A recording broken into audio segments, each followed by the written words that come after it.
I definitely didn't have any clue that I would ultimately end up in this particular way. No, really when I started to even go into computer science, that was a choice of convenience. So I knew from the start I wanted to study music. I wanted to become a professional musician because I wanted to learn more about music. But then people in my environment were hesitant and they told me, like, you have such a broad interest. If you just go to music alone, it will narrow your interest too much. You will not be sufficiently stimulated even intellectually. And I still wanted to do music, so I told him, like, okay, I'll study something else next to that then you shut up. And then I very conveniently chose computer science because it seemed really, I didn't need a white lab coat. As a musician, I grew up, studied in a time where many more archives got digitized. So where I used to have to go to specialized libraries to find new literature to play, now I could do that from home, provided I knew really what I was looking for. If I wouldn't, typically the access was not that trivial yet. And that also got me interested in, okay, I want to figure out what might be nice new repertoire. I want for technology to help me there. And I see that computer scientists make these things. So I'm going to help making those things then. So I've done a few European projects on digital music, enriching it, making it more accessible, and also hopefully getting more of it encoded in a way we can use. So if you now go to the internet and you want to see music and maybe a score synchronized, often you see these cutouts that are made from scans. And it's really a lot of labor to synchronize that. You have to cut out all these things and you have to put them. It would be so much nicer if you actually knew what notes are there. Now, at the moment, we need to really pay experts to copy over scores in a more flexible digital format beyond the scan. It's really expensive, and actually that expert is much smarter than having to copy that rest all the time. So we had been trying in one of our recent projects if we could maybe crowdsource that. We tried to break down this task of making a whole orchestral score into simpler tasks, like where are the staves, where are the bar lights, where are the measures? Do you see a rest? Well, if you see a rest, do you see a rest elsewhere? Lots of the rests, you can take them out.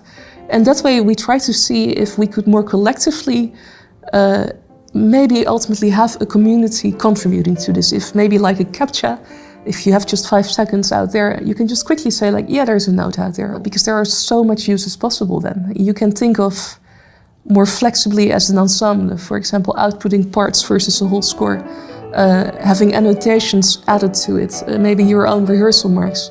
So I do hope that down the road, there are so many music communities out there that they might jointly push this forward. So one thing that really struck me is that the general public doesn't have a very good grasp for what computer science is.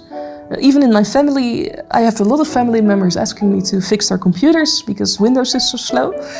My sister has a bachelor's in civil engineering. I always make the joke that they never ask her to fix the kitchen sink. It's kind of the same type of question. So I've been quite deliberately taking that stand to communicate about this more clearly. Because I did music, it was a nice example which was nice for open days or science festivals. Like, how do you find music on Spotify? How do you search for something, or do you just get whatever is recommended to you? When you like something, do you tell the system or not? If you want to find something else that you don't listen to, what do you do? And with all these questions, they form a very nice umbrella to explain a lot of computer science. I mean, the basic of algorithms, even the basic sorting things, you can speak of that in terms of how to prioritize. So if people ask me how they get their recommendations in, for example, Spotify, of course, there are many ways to it. If you look at the literature, there are a lot of different experiments running in parallel. You're not going to spell all of that out. But a few simple concepts in recommendation I can explain. I can say, if you search for a particular artist, of course, you should get that artist because you queried for it. If you listen to a particular genre or style, the system might know you like it and push more of that to you. If you get something you didn't think of, but it might still be in the same style, it could be pushed because of what we call collaborative filtering, which is this mechanism where people who listen to music you listened to before also listen to this. And you see that also on the commercial sites, on Amazon, on Bol. But it is a mechanism that often works quite well in broadening something within one taste bubble.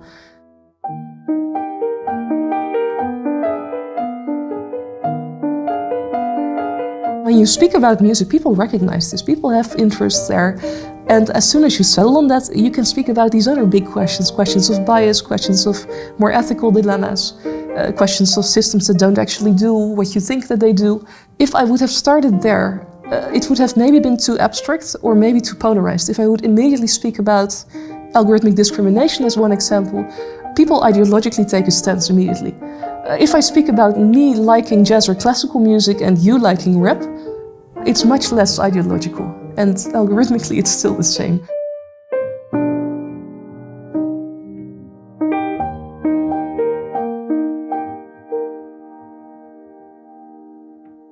My name is Cynthia Liem, and I am a computer scientist and a musician.